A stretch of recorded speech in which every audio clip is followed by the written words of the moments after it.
ಶ್ರೀ ದತ್ತ ಭಾಗವತ. ಶಿವಂ ಶಾಂತಂ ಪ್ರಸನ್ನಂ ಓಂಕಾರಂ ಸಚ್ಚಿತ್ಸುಖ ಕೇವಲಂ ಭಕ್ತ ಮುಕ್ತಿಪ್ರದಂ ವಂದೇ ದತ್ತಾತ್ರೇಯಂ ಜಗದ್ಗುರುಂ. ಭಾಗ 4. ಉತ್ತರಕಾಂಡ. ದ್ವಿತೀಯ ಸ್ಕಂದ. ಶ್ರೀ ನರಸಿಂಹ ಸರಸ್ವತಿ ಅವತಾರ. ಅಧ್ಯಾಯ 14. ಗುರುಗಳ ಗಾಣಗಾಪುರದ ಪ್ರಸಂಗಗಳು 8. ನರಹರಿಯ ಕುಷ್ಠರೋಗವನ್ನು ಹೋಗಲಾಡಿಸಿ ಅವನನ್ನು ಕವಿಯನ್ನಾಗಿ ಮಾಡಿತ್ತು. ನರಸಿಂಹ ಸರಸ್ವತಿ ಯತಿಗಳು ಗಾಣಗಾಪುರದಲ್ಲಿ ಇರುವಾಗ ಆಪಸ್ತಂಭ ಶಾಖೆಯ ಗಾರ್ಗ್ಯ ಗೋತ್ರದ ಬ್ರಾಹ್ಮಣನೊಬ್ಬನು ಗುರುದರ್ಶನಕ್ಕೆ ಅಲ್ಲಿಗೆ ಬಂದನು. ಅವನ ಹೆಸರು ನರಹರಿ ಅಂತ ಇದ್ದು ಅವನು ಗುರುಮಠದಲ್ಲಿ ಶ್ರೀ ಗುರುಗಳನ್ನು ಕಂಡನು. ಆನಂದದಿಂದ ಗುರುಗಳ ಸ್ತೋತ್ರ ಮಾಡಿದನು. ಅಷ್ಟೇ ಅಲ್ಲದೆ ಅವನು ಗುರುಗಳೆದುರು ಕೈ ಮುಗಿದು ನಿಂತು, ಪರಮಪುರುಷನೇ, ಜಗದ್ಗುರುವೇ, ನಾನು ಈ ಸಂಸಾರದಲ್ಲಿ ಜನಿಸುವುದು ಕಲ್ಲಿನೋಪಾದಿ ನಿರರ್ಥಕವಾಗಿದೆ. ಸ್ವಾಮಿ, ಪ್ರಾಕ್ತನ ದೋಷದಿಂದ ನಾನು ಕುಷ್ಠರೋಗ ಪೀಡಿತನಾಗಿರುವೆ. ಆದುದರಿಂದಲೇ ಬ್ರಾಹ್ಮಣರು ನನ್ನನ್ನು ಧಿಕ್ಕರಿಸುವರು. ನಾನು ಯಜುಶಾಲೆಯ ವೇದವನ್ನು ಓದಿರುವವನು. ಈ ದೃಷ್ಟಿಯಿಂದಾದರೂ ಅವರು ನನ್ನ ಇರುವಿಕೆಗೆ ಬೇಜಾರುಗೊಳ್ಳದೆ ಸಹಾನುಭೂತಿಯನ್ನು ತೋರಿಸಬೇಕಾಗಿತ್ತು. ಆದರೆ ಪರಿಸ್ಥಿತಿಯು ಹಾಗಿಲ್ಲ. ಅವರೆದುರು ನಾನೊಬ್ಬ ಕೀಳನಿಗಿಂತಲೂ ಕೀಳನಾಗಿರುವೆನು. ಬೆಳಗ್ಗಿನಲ್ಲಿ ಎದ್ದ ಜನರು ನನ್ನ ಮುಖವನ್ನು ಸಹ ನೋಡರು. ಇಂಥ ದುರಾವಸ್ಥೆಗೀಡಾದ ನನ್ನ ಇಹಜನ್ಮದ ಬಗೆಗೆ ಔದಾಸೀನ್ಯ ತಾಳಿರುವರು. ಗುರುನಾಥ, ಈ ನನ್ನ ರೋಗ ನಿವಾರಣೆಗೆ ಹಲವು ಪ್ರಯತ್ನ ಮಾಡಿದರೂ ನಿರರ್ಥಕವೇ ಆಯಿತು. ಕೊನೆಗೆ ತಮ್ಮ ದರ್ಶನ ಪಡೆದು ಪ್ರಾಣತ್ಯಾಗ ಮಾಡುವ ನಿರ್ಧಾರದಿಂದ ಇಲ್ಲಿಗೆ ಬಂದೆನು. ನಿಮ್ಮ ದರ್ಶನವಾಯಿತು, ಆನಂದವಾಯಿತು ಎಂದು ತನ್ನ ಸ್ಥಿತಿಗತಿಗಳನ್ನು ಹೇಳಿ ಗುರುಗಳಿಗೆ ನಮಸ್ಕರಿಸಿದನು. ಹೀಗೆ ಭಕ್ತವತ್ಸಲರಾದ ಗುರುಗಳು ನರಹರಿಯ ದುಸ್ಥಿತಿಯನ್ನು ತಿಳಿದು ದಯೆಯಿಂದ ಅವನನ್ನು ಕುರಿತು, ನಿನಗೆ ಈ ರೋಗವು ಜನ್ಮಾಂತರದ ಸಂಗ್ರಹದಿಂದ ಪ್ರಾದುರ್ಭವಿಸಿರುವುದೆಂಬುದು ನಿಜ. ಈ ನಿನ್ನ ಪಾಪ ನಿಷ್ಕೃತಿಗೆ ನಾನು ಹೇಳಿದಂತೆ ಆಚರಿಸಿದರೆ ತೀವ್ರವೇ ನೀನು ದಿವ್ಯದೇಹಿಯಾಗುವಿ. ನಾನು ಹೇಳುವುದೇನೆಂದರೆ, ಅಗೋ, ಅತ್ತ ಕಡೆಯಿಂದ ಒಬ್ಬನು ಒಣಗಿದ ಒಂದು ಔದುಂಬರ ಕಾಷ್ಟವನ್ನು ಹೊತ್ತುಕೊಂಡು ಹೋಗುತ್ತಿದ್ದಾನೆ. ಆ ಕಟ್ಟಿಗೆಯು ಒಣಗಿ 4 ವರ್ಷಗಳಾಗಿರಬಹುದು. ನೀನು ಆ ಮನುಷ್ಯನಿಂದ ಆ ಕಾಷ್ಟವನ್ನು ಯಾಚಿಸಿ ಅದನ್ನು ಸಂಗಮಕ್ಕೆ ತೆಗೆದುಕೊಂಡು ಹೋಗು. ಅಲ್ಲಿಯ ಸಂಗಮೇಶ್ವರನ ಪೂರ್ವನಿಟ್ಟಿನಲ್ಲಿ ಭೀಮಾ ನದಿ ತೀರದಲ್ಲಿ ನೆಟ್ಟು ನಂತರ ಸಂಗಮ ಸ್ನಾನ ಮಾಡು. ಅಲ್ಲಿರುವ ಅಶ್ವತ್ಥವನ್ನು ಪೂಜಿಸು ಮತ್ತು ಸ್ನಾನ ಮಾಡು. ಕೈಯಲ್ಲಿ 2 ತಂಬಿಗೆಗಳಲ್ಲಿ ನೀರು ತುಂಬಿ ಒಂದು ನೀನು ನೆಟ್ಟ ಔದುಂಬರಕ್ಕೆ ಹನಿಸು. ಈ ಕ್ರಮ ನೀನು ನಿತ್ಯ ಕೈಗೊಂಡೆಯಾದರೆ ಒಮ್ಮಿಲ್ಲೊಮ್ಮೆ ಆ ಕಾಷ್ಟವು ಚಿಗುರುವುದು, ಅಲ್ಲದೆ ಅದಕ್ಕೆ ಎಲೆಗಳು ಕಂಡು ಬರುವವು. ಈ ಕ್ರಮ ನೀನು ನಿತ್ಯ ಕೈಗೊಂಡೆಯಾದರೆ ಒಮ್ಮಿಲ್ಲೊಮ್ಮೆ ಆ ಕಾಷ್ಟವು ಚಿಗುರುವುದು, ಅಲ್ಲದೆ ಅದಕ್ಕೆ ಎಲೆಗಳೂ ಕಂಡುಬರುವುವು. ಹೀಗೆ ಆ ಕಾಷ್ಟವು ಸಜೀವವಾದ ದಿನವೇ ಮೈತುಂಬ ವ್ಯಾಪಿಸಿದ ನಿನ್ನ ಈ ರೋಗವು ನಿವಾರಣೆಯಾಗುವುದು ಎಂದು ಹೇಳಿದರು. ನರಹರಿಯು ಕೂಡಲೇ ಕಾಷ್ಟದ ಭಾರ ಹೊತ್ತೊಯ್ಯುತ್ತಿದ್ದ ಆ ಮನುಷ್ಯನ ಬಳಿಗೆ ಹೋಗಿ ತನ್ನ ಸ್ಥಿತಿಯನ್ನು ಅವನಿಗೆ ತಿಳಿಸಿದನು. ಆ ಮನುಷ್ಯನು ಇವನ ದೀನತೆಗೆ ಮನಕರಗಿ ತಾನೇ ಆ ಕಾಷ್ಟವನ್ನು ಹೊತ್ತುಕೊಂಡು ಹೋಗಿ ಗುರುಗಳು ಹೇಳಿದ ಸ್ಥಾನದಲ್ಲಿಯೇ ನೆಟ್ಟನು. ನರಹರಿಯು ದಿನಾಲು ನೀರು ತಂದು ಅದರ ಬೊಡ್ಡೆಗೆ ಹಾಕುತ್ತಿದ್ದನು. ಇದರಂತೆ ಅವನು ಉಪವಾಸದಿಂದಲೇ 7 ದಿನಗಳವರೆಗೆ ಭಕ್ತಿಭಾವದಿಂದ ಗುರುಗಳು ಹೇಳಿದಂತೆ ಆಚರಿಸಿದನು.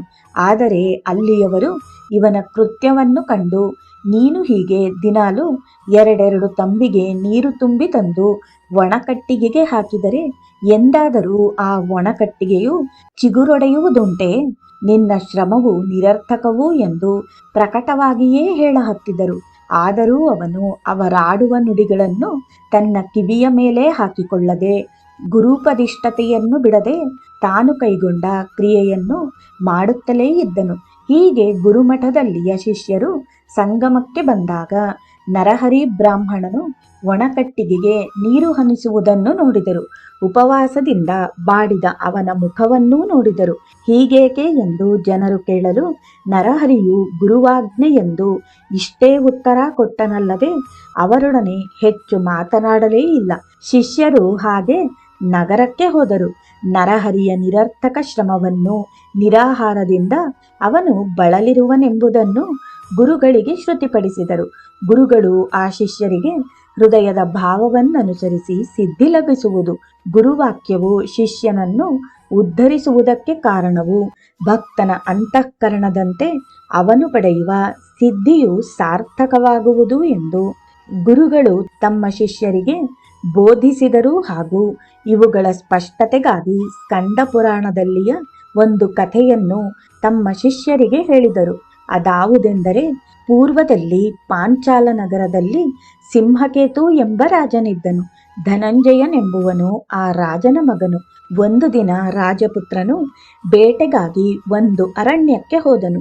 ಅವನ ಜೊತೆಗೆ ಒಬ್ಬ ಬೇಡರ ಜಾತಿಯ ಸೇವಕನಿದ್ದನು. ಅವರಿಬ್ಬರು ವನದಲ್ಲಿ ಸುತ್ತಾಡುತ್ತಿರುವಾಗ ಆ ಬೇಡನು ನೆಲದ ಮೇಲೆ ಬಿದ್ದಿರುವ ಒಂದು ಭಿನ್ನವಾದ ಲಿಂಗವನ್ನು ನೋಡಿದನು. ಅದು ಬಲು ಸುಂದರವಾದುದಿರುವುದರಿಂದ ಕೂಡಲೇ ಬೇಡನು ಅದನ್ನು ಕೈಯಲ್ಲಿ ತೆಗೆದುಕೊಂಡು ಬಹಳ ಕೌತುಕದಿಂದ ನಿರೀಕ್ಷಿಸ ಹತ್ತಿದನು. ರಾಜಪುತ್ರನು ಅದನ್ನು ನೋಡಿ, ಎಲೈ, ಅದು ಭಿನ್ನವಾದ ಲಿಂಗವು. ಇಂಥ ಆಕಾರದ ಲಿಂಗಗಳು ಭೂಮಿಯ ಮೇಲೆ ಹೇರಳವಾಗಿ ಬಿದ್ದಿರುವುವು ಎಂದೆನ್ನಲು ಬೇಡನು, ಜಿಯ, ಲಿಂಗ ಪೂಜೆ ಮಾಡಬೇಕೆಂಬ ಹಂಬಲವು ನನ್ನಲ್ಲಿ ಬಲು ದಿನಗಳಿಂದಲೂ ಇರುವುದು. ಅದಕ್ಕಾಗಿ ಇದನ್ನು ತೆಗೆದುಕೊಂಡೆನು ಎಂದನು. ರಾಜಪುತ್ರನು ನಗುತ್ತಾ, ಲಿಂಗವನ್ನು ಒಂದೇ ಮನಸ್ಸಿನಿಂದ ಪೂಜಿಸಬೇಕು, ಅದಕ್ಕೆ ನಮಸ್ಕರಿಸಬೇಕು ಎಂದು ಹೇಳುತ್ತಿರುವಾಗ ಬೇಡನು, ರಾಜಪುತ್ರರೇ, ಈ ಲಿಂಗ ಪೂಜೆಯ ಪ್ರಕಾರವನ್ನು ವಿಧಿವಿಧಾನಗಳನ್ನು ನನಗೆ ಬೋಧಿಸುವ ಗುರುಗಳು ನೀವೇ ಎಂದು ನಂಬಿರುವೆನು. ಆದ್ದರಿಂದ ಅವನ್ನೆಲ್ಲ ನನಗೆ ಉಪದೇಶ ಮಾಡಿರಿ ಎಂದು ನಮಸ್ಕರಿಸಿದನು. ಆಗ ರಾಜಪುತ್ರನು, ವ್ಯಾಧನೆ, ಲಿಂಗದ ಕಲ್ಲನ್ನು ನೀನು ಪದರಿನಲ್ಲಿ ಕಟ್ಟಿಕೊಂಡು ಮನೆಗೆ ತೆಗೆದುಕೊಂಡು ಹೋಗು. ಹೆಂಡತಿಯಿಂದ ಕೂಡಿಕೊಂಡು ಇದನ್ನು ನೀನು ದಿನಾಲೂ ಪೂಜೆ ಮಾಡು. ದಿನಾಲೂ ಭಕ್ತಿಯಿಂದ ಪೂಜಿಸುತ್ತಾ ಇದ್ದೇ ಆದರೆ ಸಾಕ್ಷಾತ್ ಶಿವನೇ ನಿನಗೆ ಪ್ರತ್ಯಕ್ಷನಾಗಿ ತನ್ನ ಲೋಕಕ್ಕೆ ನಿನ್ನನ್ನು ಕರೆದೊಯ್ಯುವನು. ಆದ್ದರಿಂದ ಇದನ್ನು ಒಯ್ದು ಪೂಜೆ ಮಾಡು. ಹಲವು ಪ್ರಕಾರದ ಹೂ, ಬಿಲ್ವಪತ್ರೆ, ಧೂಪ, ದೀಪ, ಆರತಿ, ನೈವೇದ್ಯ ಇವೆಲ್ಲವನ್ನು ತಪ್ಪದೇ ಅರ್ಪಿಸಬೇಕು. ಶಿವನು ಚಿತಾಭಸ್ಮ ಪ್ರಿಯನು. ನೀನು ದಿನಾಲೂ ಚಿತಾಭಸ್ಮ ತಂದು ಸಮರ್ಪಿಸು. ಇತ್ಯಾದಿ ಲಿಂಗ ಪೂಜೆಯ ತಾಂತ್ರಿಕ ವಿಧಿಯನ್ನು ಆ ಬೇಡನಿಗೆ ಬೋಧಿಸಿದನು. ಬೇಡನು ರಾಜಪುತ್ರನ ಹೇಳಿಕೆಯನ್ನು ಗುರುಬೋಧೆಯೆಂದು ನಂಬಿ ದಿನಾಲೂ ಅವನು ಹೇಳಿದಂತೆ ತನ್ನ ಮನೆಯಲ್ಲಿ ಆ ಲಿಂಗ ಪೂಜೆ ನಡೆಸಿದನು. ಅವನ ಹೆಂಡತಿಯೂ ಅವನಿಗೆ ಪೂಜೆಯ ಸಾಮಗ್ರಿಗಳನ್ನು ಒದಗಿಸಿ ಕೊಡುವಳು. ಪೂಜೆ ಮುಗಿದ ನಂತರ ಬೇಡನು ತಾನು ತೀರ್ಥ ಪ್ರಸಾದ ಸ್ವೀಕರಿಸಿ ಹೆಂಡತಿಗೆ ಕೊಡುವನು. ಇದೇ ಕ್ರಮವು ಎಷ್ಟೋ ದಿವಸ ನಡೆಯಿತು. ಎಂದೂ ಕೂಡ ಅವನು ಮಾಡುತ್ತಿರುವ ಲಿಂಗ ಪೂಜೆಗೆ ವ್ಯತ್ಯಯ ಬರಲಿಲ್ಲ. ಆದರೆ ಮುಂದೊಂದು ದಿನ ಅವನು ಪೂಜೆಯ ಎಲ್ಲಾ ವಸ್ತುಗಳನ್ನು ಕೂಡಿಸಿಕೊಂಡನು. ಆದರೆ ಅಂದು ಅವನಿಗೆ ಚಿತೆಯ ಭಸ್ಮ ದೊರೆಯಲಿಲ್ಲ.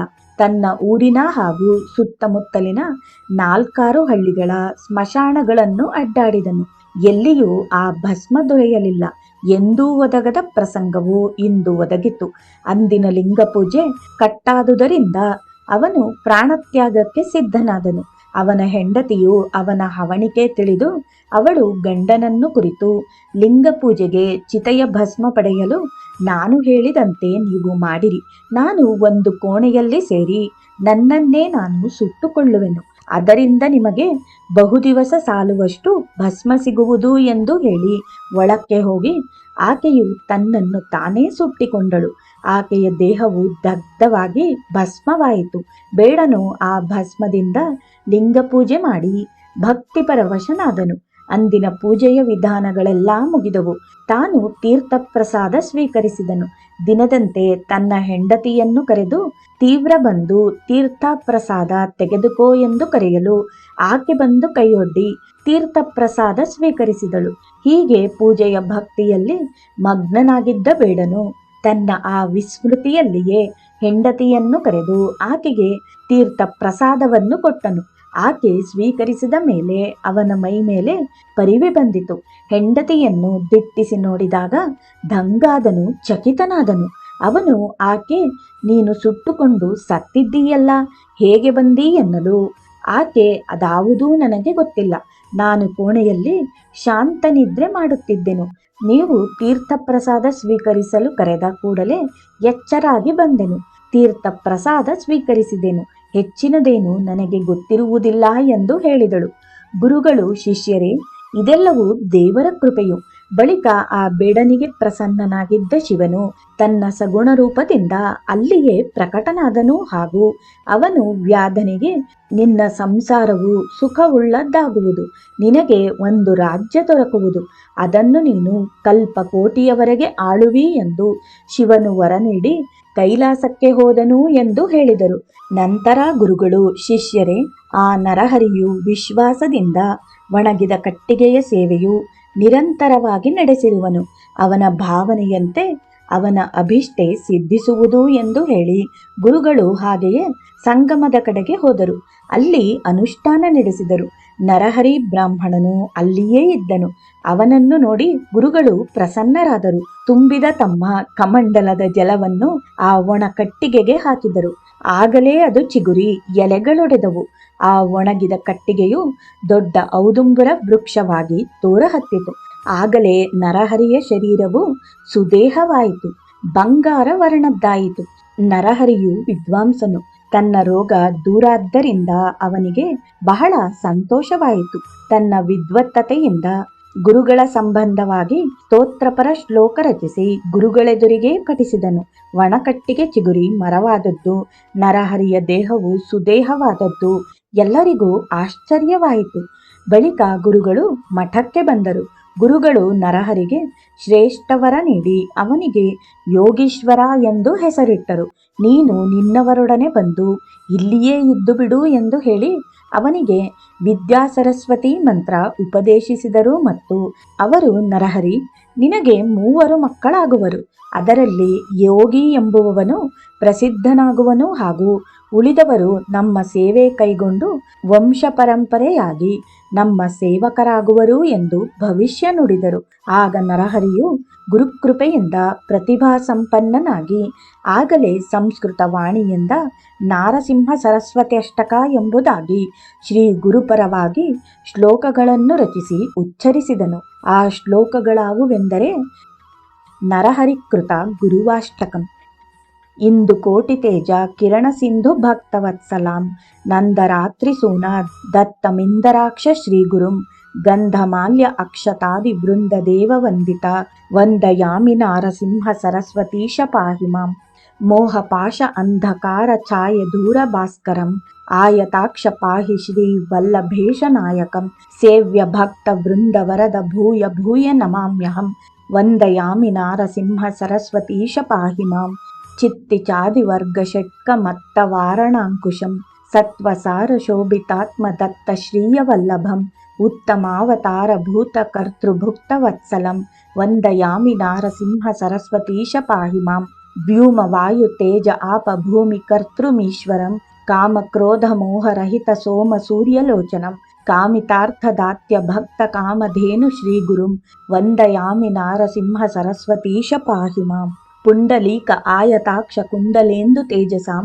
ಚಂಡ ದುರಿತ ಖಂಡನಾರ್ಥ ದಂಡಧಾರಿ ಶ್ರೀ ಗುರುಂ ಮಂಡಲೀಕ ಮೌಲಿ ಮಾರ್ತಾಂಡ ಭಾಸಿತಾನನಂ ವಂದಯಾಮಿ ನಾರಸಿಂಹ ಸರಸ್ವತೀಶ ಪಾಹಿ ಮಾಂ ವೇದಶಾಸ್ತ್ರಸ್ತುತ್ಯ ಪಾದ ಆದಿಮೂರ್ತಿ ಶ್ರೀ ಗುರುಂ ನಾದ ಬಿಂದು ಕಲಾತೀತ ಕಲ್ಪ ಪಾದ ಸೇವ್ಯಯಂ ವೇದ್ಯ ಭಕ್ತ ಬೃಂದ ವರದ ಭೂಯ ಭೂಯ ನಮಾಮ್ಯಹಂ ವಂದಯಾಮಿ ನಾರಸಿಂಹ ಸರಸ್ವತೀಶ ಪಾಹಿ ಮಾಂ ಅಷ್ಟಯೋಗ ತತ್ವನಿಷ್ಠ ತುಷ್ಟ ಜ್ಞಾನವಾರಿಧಿಂ ಕೃಷ್ಣವೇಣಿ ತೀರವಾಸ ಪಂಚನದೀ ಸಂಗಮಂ ಕೃಷ್ಣ ದೈನ್ಯ ದೂರ ಭಕ್ತ ತುಷ್ಟ ಕಾಮ್ಯದಾಯಕಂ ವಂದಯಾಮಿ ನಾರಸಿಂಹ ಸರಸ್ವತೀಶ ಪಾಹಿ ಮಾಂ ನಾರಸಿಂಹ ಸರಸ್ವತಿ ಶಮನಾಮಷ್ಟಮೌಕ್ತಿಕಂ ಹಾರಕೃತ ಶಾರದೇನ ಗಂಗಾಧರ ಆತ್ಮಜಂ ಧಾರಣೀಕ ದೇವದೀಕ್ಷ ಸುಗುರುಮೂರ್ತಿ ತೋಹಿತಂ ಪರಮ ಆನಂದ ಶ್ರೀಯ ಪುತ್ರ ಪೌತ್ರದಾಯಕಂ ನಾರಸಿಂಹ ಸರಸ್ವತೀಶ ಅಷ್ಟಕಂ ಚ ಯಃ ಪಠೇತ್ ಘೋರ ಸಂಸಾರ ಸಿಂಧು ತಾರುಣಕ್ಯ ಸಾಧನಂ ಸಾರ ಜ್ಞಾನ ದೀರ್ಘ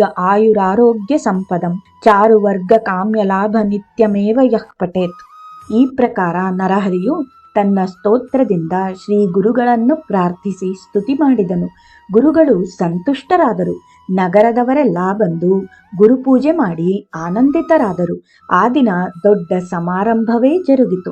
ಗುರುಗಳು ಆ ನರಹರಿಯನ್ನು ವರರೂಪದ ಆಶೀರ್ವಾದದಿಂದ ಪರಾಮರ್ಶಿಸಿದರು. ಮುಂದೆ ಆ ನರಹರಿಯು ವಿಖ್ಯಾತ ಯೋಗಿ ಎಂದು ಹೆಸರಾದನು. ಅವನ ವಂಶದವರೆಲ್ಲ ಶ್ರೀ ಗುರುಗಳ ಸ್ಮರಣೆಯಲ್ಲಿ ದಾಸಾನುದಾಸರಾಗಿ ಸುಖ ಪಡೆದು ಬಾಳಿದರು ಎನ್ನುವಲ್ಲಿಗೆ ಈ ಅಧ್ಯಾಯವು ಮುಕ್ತಾಯವಾಗುತ್ತದೆ. ಜೈ ಗುರುದೇವ ದತ್ತ.